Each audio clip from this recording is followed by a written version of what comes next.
Let's start back in Genesis chapter 7 and verse 1. And the Lord said unto Noah, Come thou and all thy house into the ark, for thee have I seen righteous before me in this generation. So he had confidence in Noah. Of every clean beast thou shalt take to thee by sevens, the male and his female, and of beasts that are not clean by two, the male and his female. Of fowls also of the air by sevens, the male and the female, to keep seed alive upon the face of all the earth. For yet 7 days, and I will cause it to rain upon the earth 40 days and 40 nights, and every living substance that I have made will I destroy from off the face of the earth. Now when he talked about rain, we look back where we read about the Garden of Eden, and it says in verse 5 of chapter 2, And every plant of the field before it was in the earth, and every herb of the field before it grew, for the Lord God had not caused it to rain upon the earth, and there was not a man to till the ground.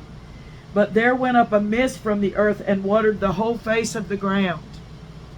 So somehow, I have heard this, that the earth had an envelope of water around it, a circle of water around above the heaven, above the earth. In fact, it tells that when it's talking about making the earth, it's talking about dividing the waters from the waters. And then let the waters under the heaven be gathered together unto one place, and let the dry land appear. And it was so. And God called the dry land earth, and the gathering together of the waters called he seas. And God saw that it was good.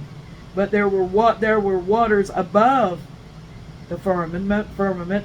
God made the firmament, divided the waters which were under the firmament from the waters which were above the firmament, and it was so. So there were waters above the heaven, above our sky. There were waters up there. And so somehow it caused the earth for a mist to come up out of the earth to water the plants. That's how God did it in Eden, and that's, from my understanding, that was all the way up to Noah that happened. And so it really hadn't rained before, but God was telling Noah, I will cause it to rain upon the earth. And he knew what rain must be, just the water falling down from the sky. Oh my. And it hadn't done it before.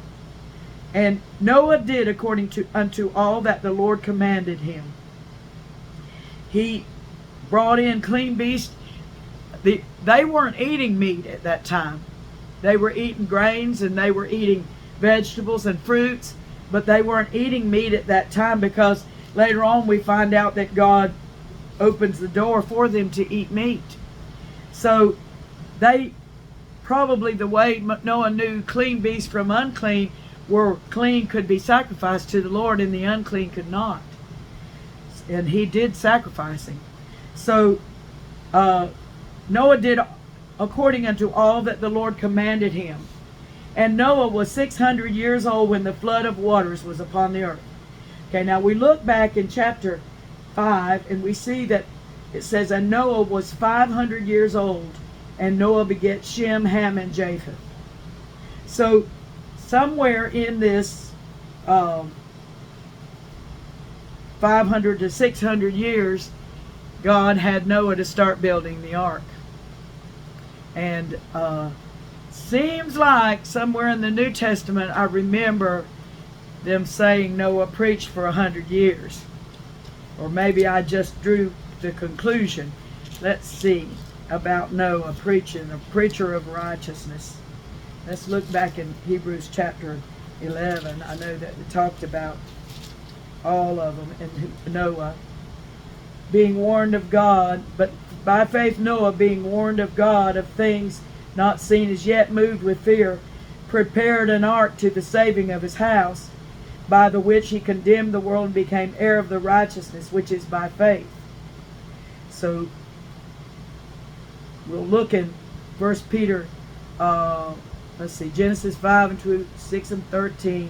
Let's look at 1 Peter 3 and 20 and see what it says. 1 Peter 3 and 20. I should have looked this up, but when I'm trying to teach, everything comes up. Things I didn't think about. Okay. 1 Peter 3:20 says, which sometimes were disobedient, when once the long-suffering of God waited in the days of Noah, while the ark was a preparing, wherein few, that is, 8 souls, were saved by water. While the ark was preparing. Let's look at that place.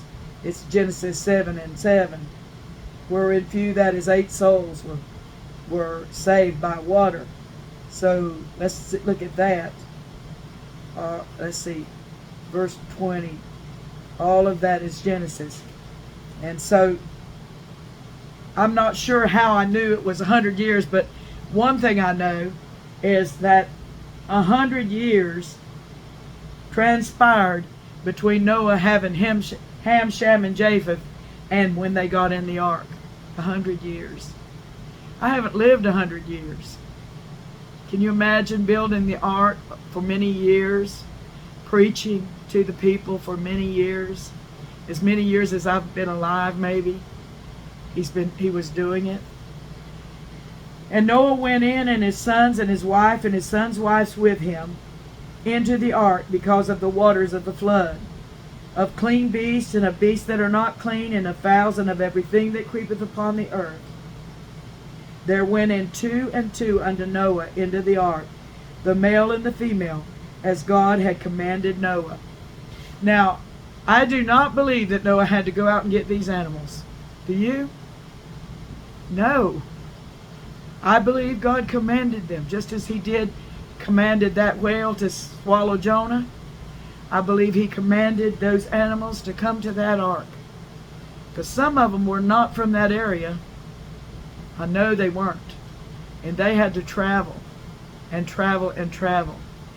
Now, I believe that the earth was of one continent. It hadn't been divided yet. So I believe that they were just coming from the uttermost parts of that huge continent. All them coming from whatever area they were in. And they were coming to the ark. And so there went in 2 and 2 unto Noah into the ark, the male and the female, as God had commanded Noah. And it came to pass after 7 days that the waters of the flood were upon the earth. In the 600th year of Noah's life, in the 2nd month, the 17th day of the month, the same day were all the fountains of the great deep broken up, and the windows of heaven were opened. Now see, that water that was all around the earth, that had been left there, that helped the earth to be watered, it was opened. The windows of heaven were opened, and the fountains of the great deep broken up. You know, when we were children, you could dig a hole in Florida and water would be about a foot to below the surface. Things have changed a lot about water, but there's water underneath us. That's why we dig wells, because then we hit the water, and the water comes up, and we have a well of water.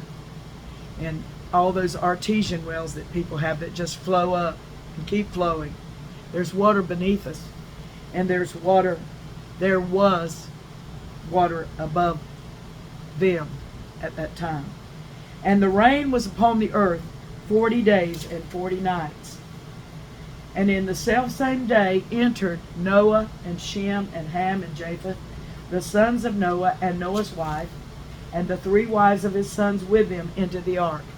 So there were 8 people. And they and every beast after his kind, and all the cattle after their kind, and every creeping thing that creepeth upon the earth after his kind, and every fowl after his kind, every bird of every sort. And they went in unto Noah into the ark, 2 and 2 of all flesh, wherein is the breath of life. And they that went in male and female of all flesh, as God had commanded him, and the Lord shut him in. The Lord shut him in. You know,